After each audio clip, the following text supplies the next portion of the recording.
Welcome back to Engadget Expand live on BeTerrific here from the Jacob K. Javits Center in New York City. We're presented by Adorama Pix. You've got to Adorama Pix your photos. I mean, I got to tell you something. I love taking photos, and I do it with my DSLR and my iPhone, and I love nothing more than printing them out. Because I got to tell you something, there's nothing that gives people the wow factor better, and there's no better way of sharing it or presenting it. Hanging them on the wall, having a book for my coffee table, any kind of thing, having prints to hand people. Adorama Pix is the best. They do the best job. It's Adorama Pixing. So look, go there now, take your photos, and Adorama Pix them. You can print them on metal, on glass, on canvas, on all sorts of other things. You remember Kodachrome film?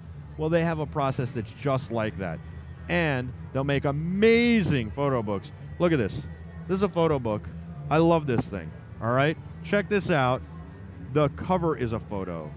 The insides are all photo pages, and look at that. No gap. No gap at all. Check that out. Look how good this stuff looks. I love this. This is cars. I love cars. Print out your family stuff, your kids' stuff.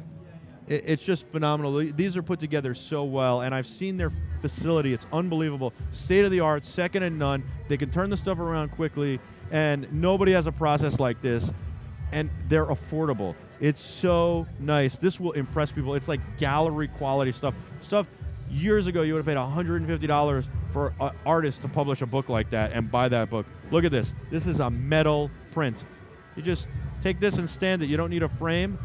Or you can hang it on the wall. Look at that thing, it's metal, it's so cool. So they are the best. Go to AdoramaPix.com. You got to Adorama Pix your photos. They're just phenomenal.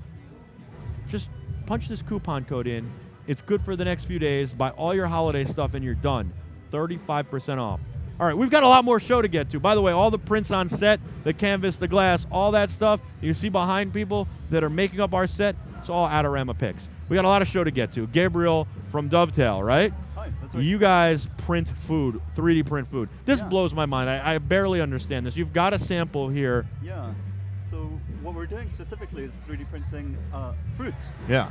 And there's a bunch of 3D printers out there that are starting to print food, like chocolates, even pizza, that kind of thing. And they're all confined to using solids. What our printer can do is work with liquids. So you give it liquid ingredients like fruit juice, and what it does is structure it in 3 dimensions. So you end up with a 3-dimensional thing that's to your design, but it's mostly liquid. So the way that works is that, for example, if you want to make a little raspberry, you give the machine raspberry juice, it deposits the raspberry juice into little droplets, and each droplet remains liquid but gets encapsulated in a little gel membrane. So it lets you build with liquids in the same way as you build with Legos. So you've got a sample here. Yeah, so what we've got here... Now, how long did it take to print that? I mean, that's like an hors d'oeuvre maybe, right? Yeah, absolutely. So this one was a couple of minutes. A couple of minutes. How long would it take me to print a meal? Actually, most of the time you wouldn't have these as meals. You'd have them maybe as a little snack or as an accompaniment or a garnish. In the future, though, this is the future, right? Yeah. So. And are we going to be able to print like... so what about like seitan or the other stuff that I really like? Are we going to be able to print that stuff? Absolutely. So at the moment it's very much at the prototype stage. So even though 2 minutes is an acceptable amount of time to wait for a little snack. Can I taste this? You could, absolutely. We printed this one this morning, so I wouldn't recommend eating this particular one. Well, I mean, if the fruit part, that's strawberry and cream. Yeah, exactly. Why can't I the cream I could understand, but the strawberry, could I? Yeah. A little? Oh, you could, yeah, but I don't know. I don't recommend it. Really? Can I smell it? Let me smell it. You could smell it, absolutely. Can I come over and taste something later? Yeah, absolutely. Come I'm so intrigued by this. This smells like raspberry. So you can actually print pretty much any liquid. You're not limited to fruit juices. One of our favorites is the honeyberry. Yeah. So it looks like a hexagon. It feels a bit like a blackberry, that kind of texture, but it's full of liquid honey.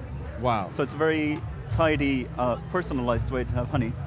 I love this idea. I really do. It's pretty. How far off are we from printing like meals? We in fact, I think we're there, and now it's just a matter of optimization. So we could print a meal in a matter of hours. but the key is making this compatible with chefs. So chefs need things to be done quickly and without their attention. So imagine like a chef could send me a recipe, I could have the ingredients in my 3D printer and print out dinner tonight. Absolutely, that's the beauty of this, is that it makes something that's maybe doable by a few exquisite chefs around the world, but it makes it possible in your own home. Wouldn't it be, and I mean you could pay the chef or license the recipe or something, right? Yep. What about the idea of this helping like third world countries, starving countries, and even in disasters, being able to bring in the printers and print food for people? So it's doable. Our printer doesn't create food from nothing. It turns juices into fruits. So, but I mean in the future though, right? In the future, it might be possible to do that. I think. And it's never going to be from nothing. You're going to have something to start with. Exactly. Right? So I think the key environmental benefit that this provides is that instead of having to transport very delicate, very perishable fruits across the country or across the world, for example, if you want to have a mango, it won't come locally if you're in the US or in the UK. It'll come from India. It'll have been picked way before it's ripe. It'll be artificially ripened in a nitrogen Well, but see, atmosphere. this is what I'm saying. This goes back to a natural disaster, right? Yeah. So they have a hurricane or earthquake, and how much food do everybody sends food to help out, right?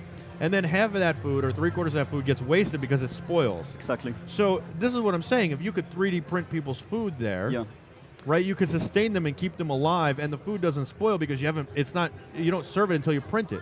Absolutely. So that's the key thing, that it's made on demand and that it can be made from preserved ingredients. So you can freeze a strawberry and then thaw it later, but it becomes a mush.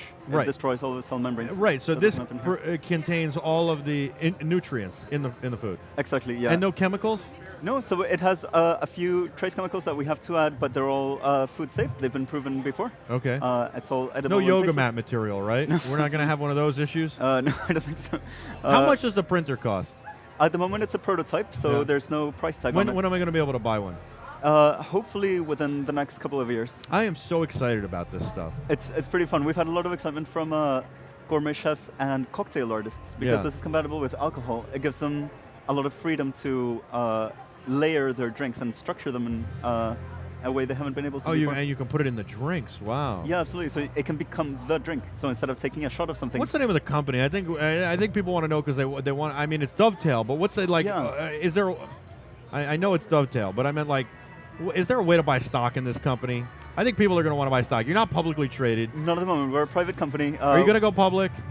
We might. So we're considering turning this into an IPO? A business of itself. Public-private, we might have to discuss that internally, but we're... Because I think people would want to invest in this. This seems like such a great opportunity because it is the future of food. And like I also think, and I said this before, like I don't think you're ever going to be able to print meat, but you could print a meat substitute that's very good. And I like seitan and all these meat substitutes. And look, you got guys like Bill Gates getting very involved in that, and I see that as being the future of food because what we're doing now is not sustainable. And so when guys like Bill Gates throw a lot of money behind that kind of product, I think that they see it as a business. It's not like, oh, let's kill less animals. This is a great business, and so I think you're in a great business because you know why? Everybody has to eat. Yeah, exactly. So I think even if this doesn't directly produce food for third world countries, if you could reduce the wastage from 3/4 in first world countries to 1/4, that makes a lot of energy and a lot of land available for other uses.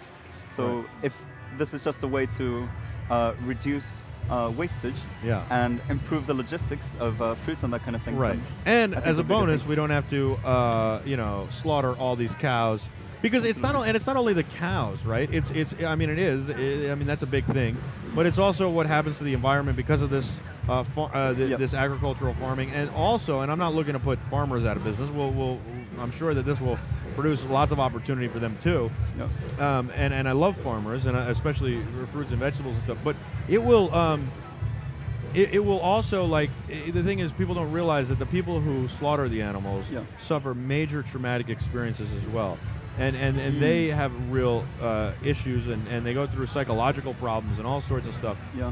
And so I think that it will help with that too. I mean, there are so many reasons why this will be positive and why this will be good. We don't even have to talk about the fact that you're not eating animals necessarily. It's just there's so many positive things even before you get to that you take away from this? I think so. Some of them are almost on the trivial. So we've talked to quite a few fussy eaters.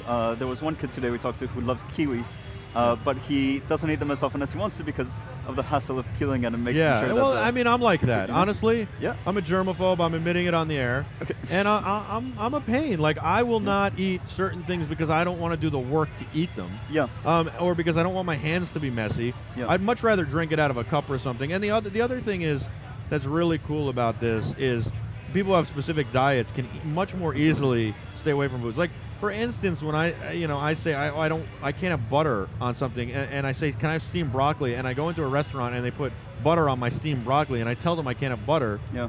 It's so avoidable with this. Yeah, yeah. So we've talked to a few people who know about medical conditions that inhibit you from chewing very solid foods. A lot of times when people are hospitalized, they can't have solids, and they're restricted to insipid jellies or drinks that are very tedious, and there's no reason why they can't have joyful foods.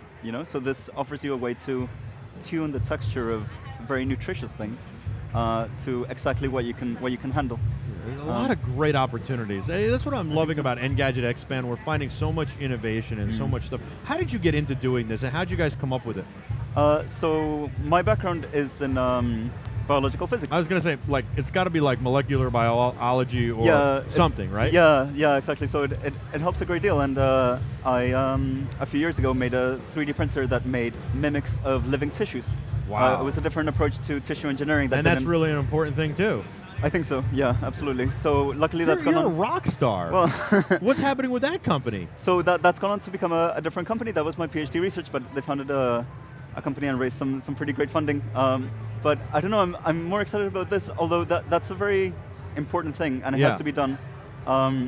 What I like about this is that it's something that will likely see the light of day very quickly, and that could help a lot of people very How big is the machine?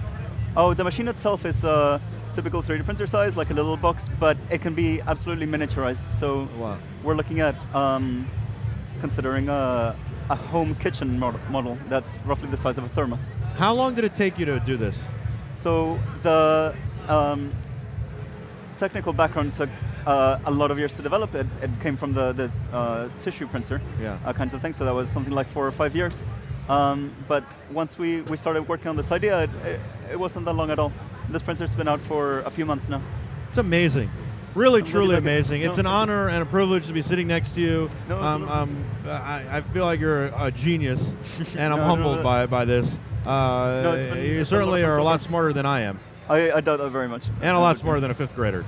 we can agree on that. I met some really smart kids today. I'm pretty intimidated. Yeah. This is amazing. Something about the U.S. education system. Pretty great. Well, thank you so much for joining us. No, thank you. Dovetail is the company. You got to just follow them, follow their growth. I got something for you. I mean, you brought me something amazing. I'm going to come by tomorrow morning and taste it. Oh, this and I'm going to report back.